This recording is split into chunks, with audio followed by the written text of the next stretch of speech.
વાગરા ભરૂચ માર્ગ ઉપર આવેલ સીઆઈએસએફ કોલોની સામે એક કમકમાટી ભરી અકસ્માતની ઘટના સામે આવી હતી. નશાના જોરે બેફામ બનેલ કાર ચાલકે રોડ ઉપર જઈ નિર્દોષ બાઇક સવાર યુવકોને કારનો કોળિયો બનાવવાનો પ્રયાસ કર્યો હોય તેમ જોરદાર ટક્કર મારી હતી. આ અકસ્માત એટલો ભયાનક હતો કે જોનારના કાળજા કંપી ગયા હતા. પ્રત્યક્ષદર્શીઓના જણાવ્યા અનુસાર કારની ઝડપ એટલી વધારે હતી કે બાઇક સાથેની અથડામણ થતાં જ બંને યુવકો જાણે હવામાં ઉડ્યા હોય તેમ 10 ફૂટ દૂર ફંગોળાઈને જમીન પર પટકાયા હતા. ટક્કરની તીવ્રતાનો અંદાજ એ વાત પરથી લગાવી શકાય છે કે બાઇકને ટક્કર માર્યા બાદ કાર ચાલકે સ્ટીયરિંગ ઉપરથી કાબુ ગુમાવ્યો હતો અને કાર ઘટના સ્થળેથી અંદાજે 50 ફૂટ દૂર જઈ રોડની સાઈડમાં ખાબકી હતી. અકસ્માત બાદ તરત જ વાગરાના સ્થાનિક યુવાનો અને ત્યાંથી પસાર થતા રાહદારીઓએ માનવતા દાખવી લોહીલુહાણ હાલતમાં પડેલ યુવકોને બચાવવા માટે લોકોના ટોળે ટોળા ઉમટી પડ્યા હતા. કારમાં ફસાયેલ લોકોને બહાર કાઢવા અને ઇજાગ્રસ્ત બાઇક સવારોને પ્રાથમિક મદદ આપવા માટે સ્થાનિકોએ યુદ્ધના ધોરણે કામગીરી હાથ ધરી હતી.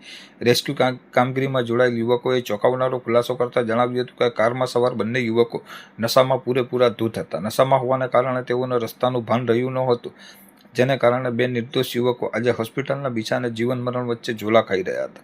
ઘટનાની જાણ થતાની સાથે જ 108 ઇમરજન્સી સેવા અને વાગરા પોલીસનો કાફલો ઘટના સ્થળે દોડી આવ્યો હતો.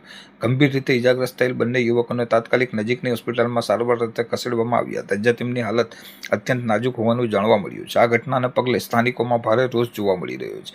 નશામાં ધૂત થઈને વાહન ચલાવતા તત્વો સામે કડકમાં કડક કાર્યવાહી કરવામાં આવે તેવી માંગ ઉઠી છે. વાગરા પોલીસે હાલ અકસ્માતે મોતનો ગુનો નોંધી આગળની કાર્યવાહી હાથ ધરી છે.